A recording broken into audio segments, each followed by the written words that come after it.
All right, hello everybody. Welcome to the judgment reveal for the Ironroot Chef here at the Community Cup. We're joined by our judges, Graham Stark, James Turner, and well, you know who I'm talking about. Don't say. Don't try to pronounce it. I'm not going to try it again. That one time was too much. So the playing these Ironroot Chef decks is over. We saw some really interesting games. We saw some interesting cards, some cards we haven't seen in the standard format before. What was your overall impression, guys, of the decks? There were some very impressive decks out there in terms of, like, from a flavor perspective. Yep. There were some very impressive ones. For 30 minutes of deck building, yeah, I think everybody did a really great job. So though there were also some dull thuds. I say everyone. Okay, well, you know, you're talking about flavor. Tell us about Björn Andreasson's deck. All right, so Björn was running Whims of the Fates. So he comboed that with a Triad of the Fates, and little else that really sort of we felt worked with Whims of the Fates from a flavor perspective. 4 pack rats. No. 4 pack rats. No. Yeah, I'm just wondering why he wasted our time with this. I've seen more flavor on a piece of gum stuck to the bottom of my sandal. Quite frankly. I hope you enjoyed triggering Ashen Rider and Zathra Necromancer, because there was nothing fun about this deck list. So, this was a big fat 0 for me. Goose egg. He's I hope you have a nice trip back to Sweden, but you won't be welcome to my plane at any time. So the total score for Bjorn's deck was 3. 3.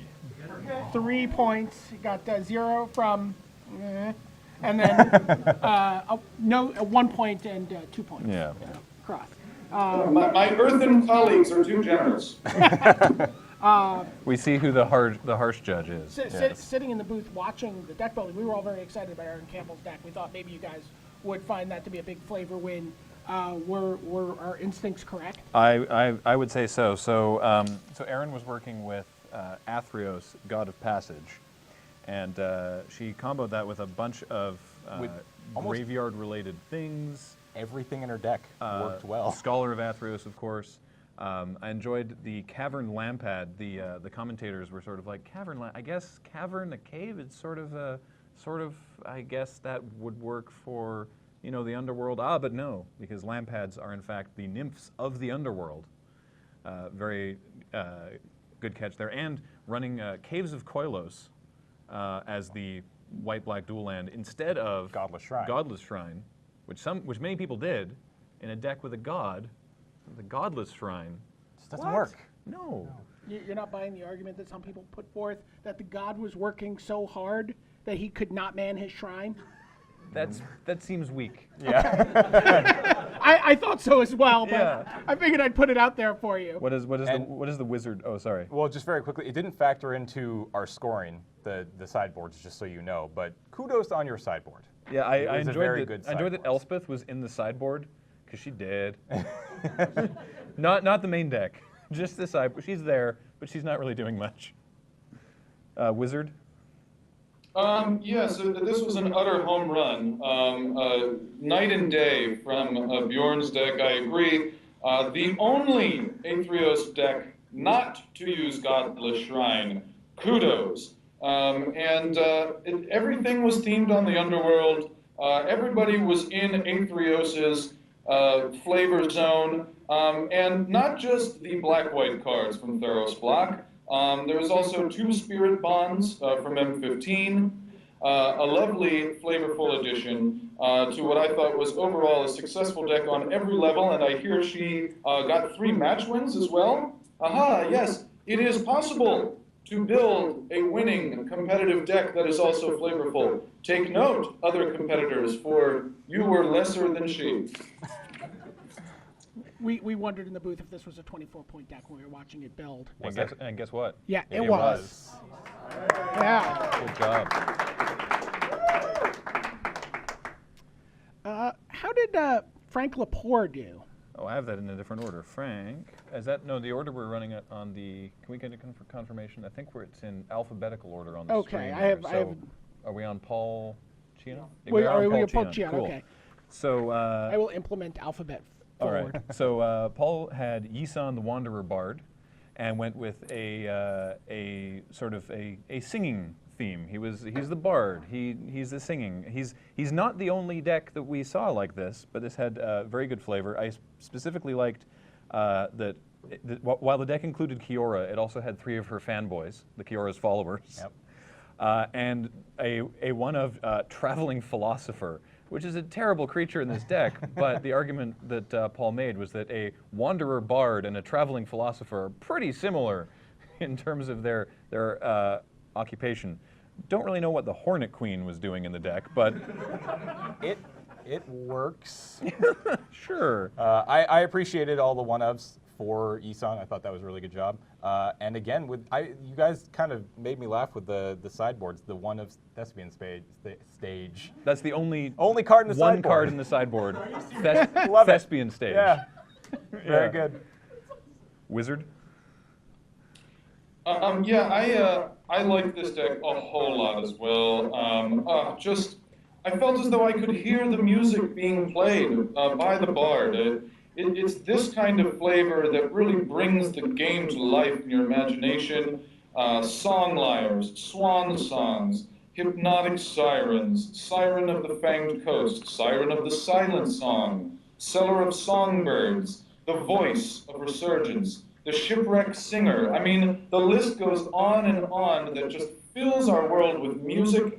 And we'll see that another competitor chose a similar line, but I gave this a favorable score as well. Okay, and then this looks like everyone here really liked this. Not the highest scoring deck on the team, but 12 points. Equivalent of 4 match wins for Paul Cheon. Good job. So now we get to Frank Lepore. Yes, now we get to Now, So it's time to talk about Frank Lepore. The only Chimera deck that embraced the idea of exchanging control of things. He had 4 Daring Thief, a Domestication, is whatever. Also a one of returning from last year Conjured Currency, just for added entertainment, I guess. But that didn't stop Pagliocco from getting in the deck, which you were being given some guff for on Twitter, I understand. only 2 of Pagliocco, unlike some other people we'll get to later. But also, you're getting guff for the Elvish Mystic, the Sylvan Caryad. But overall, we like this deck. There was also 3 Horizon Chimera. That was very good. Wizard. Look, I gave this deck a point for the 4 Daring Thieves. There was 1 Conjured Currency, but I thought this was really a pile of trash. Look, last year it was Thragtusk. This year it is the Elvish Mystic, Sylvan Caryatid, Pagliocco ramp combo that has no place in this deck whatsoever. It was plopped here to ramp into big spells, and I'm sure you ate a lot of people's creatures with Pagliocco.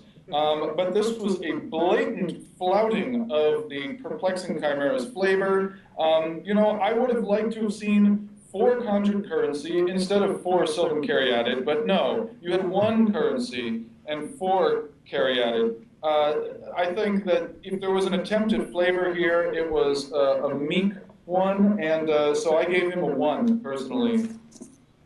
Yeah, it looks like Graham is the only person who saw a little deeper into Frank's deck, but that I just loved creature exchanging. I was really impressed with the Daring Thief. No one else with the Chimera went that direction. But we only come up with a 5 for the deck. How'd the deck do in play, Frank? I went 3-0. 3-0, all right. The 3-0 of shame. Okay. Did we lose Nathan? We might have lost our He's being very cross-plane telecommunications. The wizard may is return very soon. challenging. Yeah. Oh, Hey! Yeah. the wizard returns. There's a lot of trouble in the ether. Yeah. There he is. He's I'm back. back. I'm okay. Scott MacCallum. Right. So Scott had the twofer of Athreos and the Heroes Podium. Now there was that combination existed on both teams, and I don't know why, because both those decks seemed like they were fighting each other, because Athreos, the god of passage to the underworld, and the Heroes Podium are sort of at odds flavor-wise. For example, you've got one of King Makar here, and also Obnixilis. And sure, I guess those are, they're black creatures. Maybe they work a little bit with the underworld. There's not heroes, certainly. So, I don't know. And I feel like I did this earlier, but 3 pack rats. And the Godless Shrines, we Yeah. talked about that. And yeah, we did talk about that. Yeah. So Is there no circumstance under which you find a pack rat acceptable? we'll get there. Okay. We'll get there. I mean, they're carrion animals. Yeah, all right. They're carrion animals. They feed on the dead. That's Scott volunteering that. Yeah. As Graham noted, this was a one of 2 attempts to cram Athreos and Podium into the same deck. Now I know you have the challenge of putting 2 ingredients in the same deck. I wouldn't have chosen this. We've noted the Godless Shrine faux pas, but really, if you're going to put the Podium of Heroes into the underworld, put it all the way into the underworld. Why is Bramaz in this deck? Why is Brain Maggot in this deck? Why is Avacyn, Guardian Angel, in this underworld Podium? I don't get it. Again, you got to push the Podium into the underworld. The only place I wanted to push this deck was the toilet. Okay. I Well, gave it 1. so we have a total of 5 points for Scott's deck. And that brings us up to Mariah Pagliocco. Who had Athreos combined with Yisan, the Wanderer Bard. We had the Satyr Piper, Asphodel Wanderer, the voice of Resurgence, as was mentioned earlier. And there was certainly a lot of cards that mechanically interacted with things dying and going to the graveyard, but from a flavor perspective, didn't quite hit. Again, with the Yisan, I appreciate the one-of. That's exactly what I was looking for when I heard that Yisan was going to be one of the ingredients, so I thought you did a really good job there. But I agree with Graham. Necromancer? Wizard? Sir? There was a couple of nice things. One of Asphodel Wanderer, Satyr Piper. These are things that combine nicely with Yisan and Athreos, respectively. But again, here we are, 4 Elvish Mystic, 2 Pelucranos, Loxodon Smiter, Lockwood Blood Baron of Vezcopa. I wonder if you were trying to win games or if you were trying to please my palate. I would suspect it was the latter. I gave you a point because of the meager effort to throw in a couple of things, but again, I thought this one was a total dud. Sorry to be that guy, but I'm just going to be that guy. Mariah, what did you predict you were going to get on flavor for this? I heard you doing your interview. Probably 5 or less. Okay. Well, I'm happy to report that you have exceeded your expectations with a whopping 6.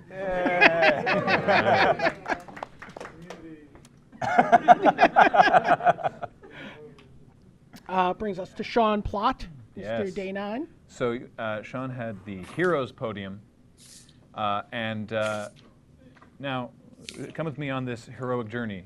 4 Hero of Iroas, 4 Hero of Line of Tower, 4 Chronicler of Heroes, so their tales may be told, and then one-ofs of a series of legendary heroic creatures, because there may only be 1 of each of them, plus also 3 Heroes Return and 2 Solidarity of Heroes. It was 3 Heroes Reunion. Oh, sorry. Yeah. Yes, 3 Heroes Reunion, 2 Solidarity of Heroes.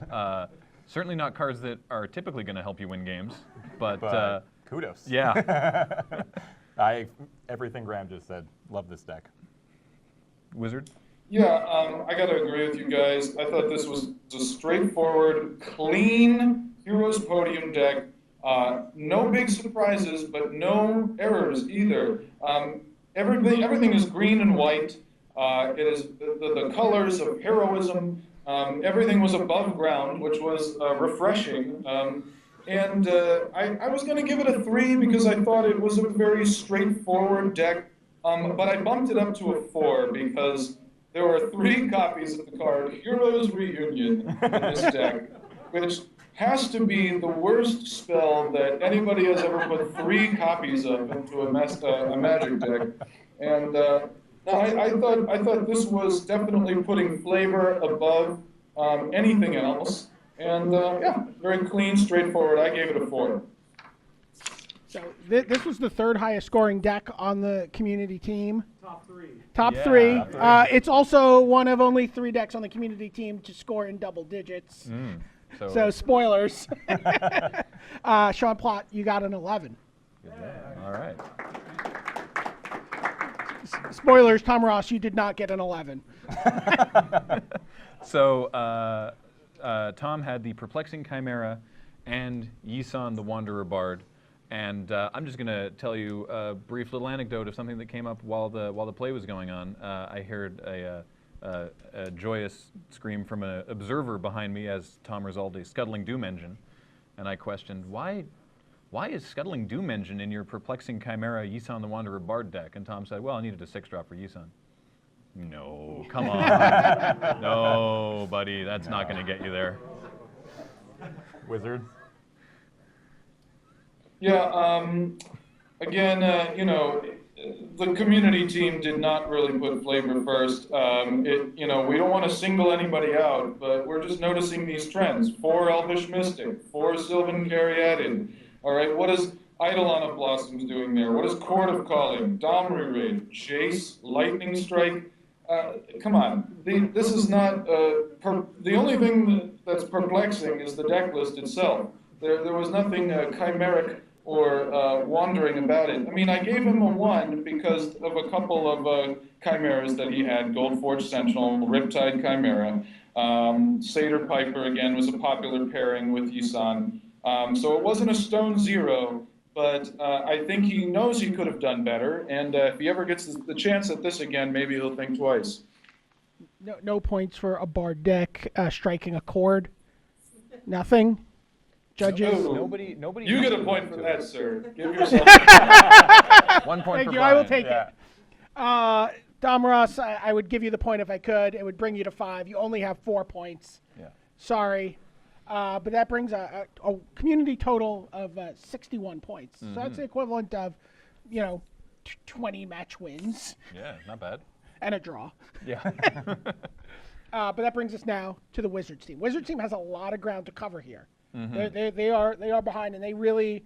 It seemed like Wizards team was flavor a real strategy for you guys here? Did you really decide to max out on flavor in order to maybe close that gap? We kind of thought that was the point of this whole. As Ryan says, we kind of thought that was the point. Yeah. We certainly didn't max out on match wins. Did not max out on match wins. So we're going to start out looking at Hélène Barjot's deck. Yeah, so Hélène had Athreos, got a passage, and there was a, it seemed maybe a little unfocused, but I did like that there was a life link, life loss sort of ongoing theme throughout some of the cards in the deck. I had some problems. Yeah. Godless Shrine we've already talked about, but then there's also the 4 of Evangel of Heliod, the 2 of Disciple of Phoenix, and the 1 of Mogus's Marauder. If you can explain how you brought all of these people together in one room and made them like each other, I will give you an extra point. That does not count. The wrong god. Marauders grants passage to the face. There you get 1 more point. You get 1 more point. All right, BDM's racking up 2 points so far. I'm closing in on you, Tom Ross. Wizard. There were some nice things about this deck. The life loss theme was nice, but why then all this life link? That seems to me like a game-winning mechanic and not a flavor choice. Then, I don't know, you guys pointed out, all these people worshiping the wrong god. There's cards like Oreskos' Sun Guide, who apparently wanted to go to the underworld for some reason. But I was going to give it a 1. I gave her a 2 for boldness, because this is one of the best collection of crappy creatures I have ever seen. Just the boldness of how unplayable these creatures are earned her an extra point in my book. Well done. Yoked ox. Yoked Okay. ox. Yeah. So 5 points. You ended up with there, 5 points total for Helen. Brings us up to we have Erin Forsythe. So Erin took one for the team here, voluntarily choosing Perplexing Chimera and Whims of the Fates, and got some additional Chimera value in there. 4 Stormchaser Chimera, a Riptide Chimera, a Spellheart Chimera. Also returning Coin Flip All-Star from the Community Cup last year of 4 of Goblin Test Pilot, which is impressive because it's the Whim of the Fate, it's the flip of a coin. Also the Goblin Kaboomist as well. So coin flipping the Whims of Fate, definitely a theme through the deck. Yep. Was Goblin Test Pilot his card? Aaron, you still here? No. Was that his card last year? No, that was Conjured Turian's Currency. last Oh, year. it was Aaron Currency. had Conjured Yeah, Currency. that's Yeah. true. But yeah, I love the return of Goblin Test Pilot myself. Wizard. Yeah. It's very difficult to get a perfect score when you have 2 ingredients. You really are issued a challenge that the rest of the team doesn't have to deal with. That said, this was a wonderful effort. You've touched on the randomness, the chaos of the Test Pilot and the Kaboomist and Jalira, Master Polymorphous. There were, of course, many chimeras. One thing that I wish we could have seen more of with the Chimera deck is something other than a word search for the word Chimera. I would have liked to have seen creativity across the board go beyond word searching in your Magic Online library. Little dinky minuses for Paragon of Fierce Defiance, Hall of Triumph. If there's a reason there and there, I'm not sure why, but overall, a wonderful effort. A fated infatuation I had with this deck, absolutely.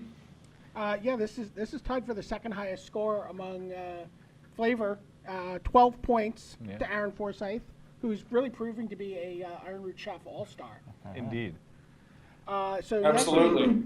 Next we have Matthew Gregory. Right. So Matthew had the Perplexing Chimera solo, and there's 4 of the Perplexing Chimera, there's 4 Riptide Chimera, and then the whole rest of the deck is Sphinxes, just Sphinx everywhere.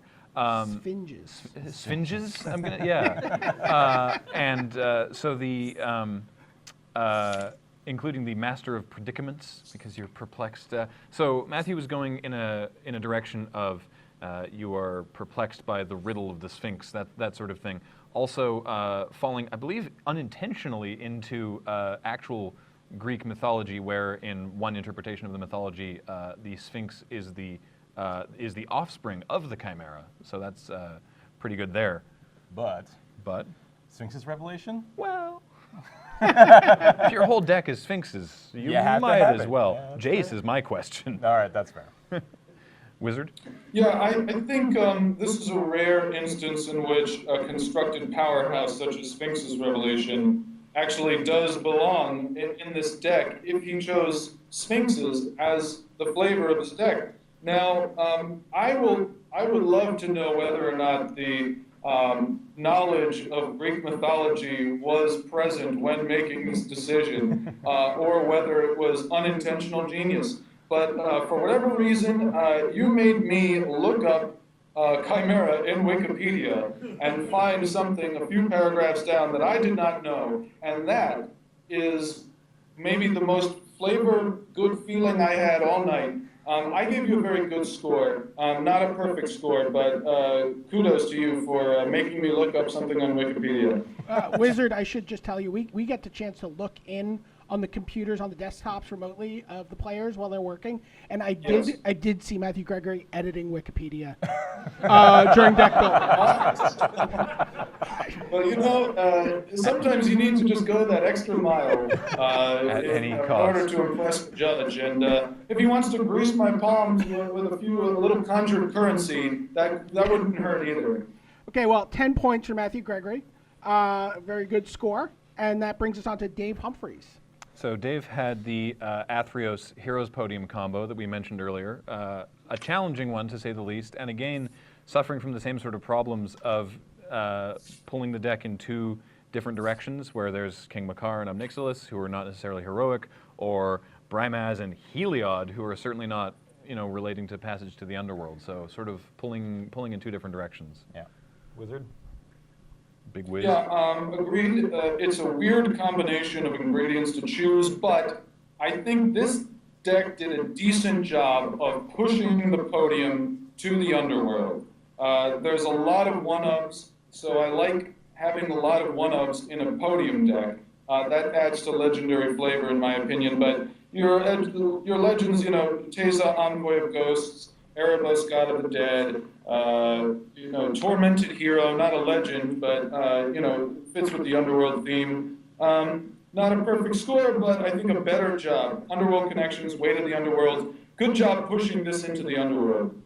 So we get 8 points for Dave Humpherys, and I Yep. can't help feel like that starts out almost going in a bad place just from the pairing, right? It's two foods that are in the basket that are just going to be really difficult to make work. It's an odd taste. Yeah. So after Dave, we have Tom Lepore. So let me tell you something. So Tom had Heroes Podium. A lot of Heroes Podiums floating around. And Tom is the only person that we saw who took note of the art on Heroes Podium. You at home, look it up. You'll notice there's 3 figures standing on the art for Heroes Podium. And it is Anthausa, Setessan Hero, and Anix and Cymede. And boy, were they in that deck. Yep. 4 ofs and 3 ofs. Yeah. I really appreciate that the heroes on Heroes Podium were indeed the heroes in the deck. Also with the Johnny, their mentor of heroes. Exactly. I was a big fan of the interactions between Kirkesh and Heroes Podium. Yeah, Kirkesh, legendary creature. Yeah, exactly. And as Tom said to me, have you ever used Kirkesh to copy the ability of Heroes Podium? And I said I had not. And he said, it's really good. And again, another great sideboard with the one of a bunch of different awesome Just legendary. 15 one-ofs of legendary creatures. Yeah. Wizard? Yeah, agree with everything. I think you guys covered it very well. Tom has now created a new metagame for next year. I think you get big points for putting cards in your deck that are in the artwork. That just raises the bar. It really does. It's fantastic. And Kirkesh was a neat way to complement the podium. I do wish that the one-ofs were not in the sideboard. I wish they were more in the main deck, and that there were too many 4-ofs in the main deck. But if you're going to go 4-of, Anax and Cymede, 3 of Antausa are the ones to pick. So well done, Mr. Lepore. And Tom Lepore tied for the 3rd highest score overall with 11 points. Great job by Tom. I think everyone has been really anxious to hear how you guys thought of Ryan Spain's deck. So Ryan had Yisan, the Wanderer Bard, and we already saw Paul Cheon's deck, which worked with songs and singing and wandering and such. And Ryan took very much a similar tactic. There's a Seller of Songbirds, there's a Shipwreck Singer, Chorus of the Tide, Siren of the Silent Song, Warwing Siren, Cloaked Siren, lots of sirens. There's various souls. There's the Traveler's Amulet because he's wandering. There's the Glaring Spotlight because the spotlight is always on the bard. There's also 2 pack rats, only 2. We've seen some 4-ofs, we've seen some 3-ofs, only 2. And his defense of this is you have to hearken back to the rat pack, which is why there has to be more than one. At least that's his reasoning. Personally, I think. And of course the Siren Song Lyre and the Springleaf Drum. I think my favorite include is probably the Glaring Spotlight. Yeah, that's pretty amazing. And then again with the sideboard had nothing to do with it, but the sideboard was Beautiful brilliant. sideboard. Crowd's favor. 4 of Crowd's favor, 1 of Hidden Strings, 4 Last Breath, and 4 Swan Song. It's the encore. It's the encore. Last Breath, Swan Song, and Yeah, Crowd's Favor. That's It's very, just so very good. good. Yeah, So little surprise here based on. Oh wait. Oh, yeah, we got yeah, the sorry. wizard. absolutely. Yeah, this is no. Ryan Spain has pretty much knocked it out of the park 2 years running. I'm ready to consider him an official Ironroot Chef All-Star. Congratulations. We gave you great marks. 15 points. The Perfect full score. 5-match win equivalent for your efforts there. So great job. lots of double-digit scores here on the Wizards team to try to catch up. So he brings us to Mike Turian.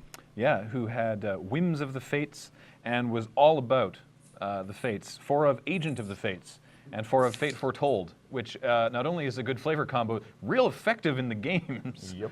Also, my personal favorite, while the deck was primarily was not necessarily, while the deck had sort of colors that it favored, and there was 4 of Fated Infatuation, there was also 1 of every of the Fated cycle, 1 Fated Conflagration, 1 Intervention, 1 Retribution, 1 Return, and 4 Prophetic Prisms. Yes.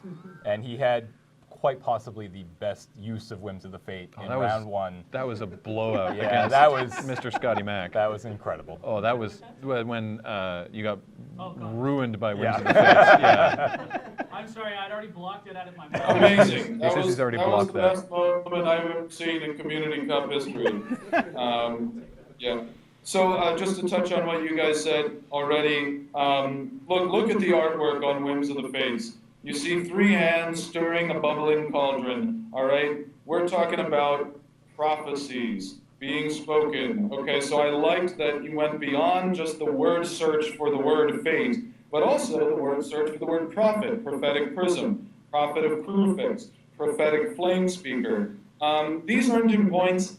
I didn't give him a perfect score because I want to see him go beyond word searching for creativity's sake, but very good score all around. One could argue maybe 30 minutes more would help in that regard, but But It's look a at difficult task, but we will raise you with a stern hand. look at the decks we did end up with. You know, there's some great ones out there. and Mike Turian ends up with 11 points. Again, third highest total number of points we saw, and that brings us finally to Worth Wolpert. All right, so Worth, I'm going to level with you. Not my favorite deck. It's not sure where okay, well, Worth's not here. So, all right. Easy. That makes it really So easy. don't pull any punches now. I didn't like it. It was terrible. It was Yisan, the Wanderer Bard, and Heroes Podium. My favorite thing about it is that the 2 prime speakers, Zaganas, as the prime speaker, would theoretically be speaking at a podium. That's the best thing I can say about it. Yep. All right. James. I'm going to leave it to the wizard because I have a feeling I know exactly what he's going to talk about. He's got words. Yeah. Yeah. Look, somebody had to bring up the rear for the Wizards team, and I suppose it was going to be Worth. Well, here's my 2 cents worth. 4 Elvish Mystic, 3 Pelucranos, 4 Sylvan Caryatid. Why? And then, for a very weird reason, why is there a restock in this deck? There's something about the graveyard. It's not a creature for Yisan, it's not legendary. And then on top of it, there's 2 Heroes Bane in the sideboard. So just so you know, that's bad for heroes, right? Again, it seems like a thoughtless word search of the word hero. He didn't even check to think it was actually bad for heroes. So Worth, I did not give you a high score, but I admire your work as a person. And so the Wizards team, I think, did very well on the whole. The question is, did they catch up all the way? Yeah, I love the prime speaker podium. That's probably my favorite sort of 2-card interaction and flavor. But it's the subtle. rest of the Pretty deck good. fell I a dig little it. short. 6 points for Worth. 6 points for Worth, yeah. So we have the point totals. Do you want to? Well, we already said the community Yeah. got 61, And that's and Wizards came out of the judging portion with 78. with 78. Okay. So that's So good job. 17 Good job, 17 Wizards points. team. It's almost 6 matches made up, and yeah, and that means that the totals right now are Wizards 132 total points going into the last day of competition, and the community team with 151 points. So Okay, so we're going to send it back to the studio, and we're going to let these guys prepare for 6 more rounds of Community Cup action. awesome. Thanks, guys. Thank you. you.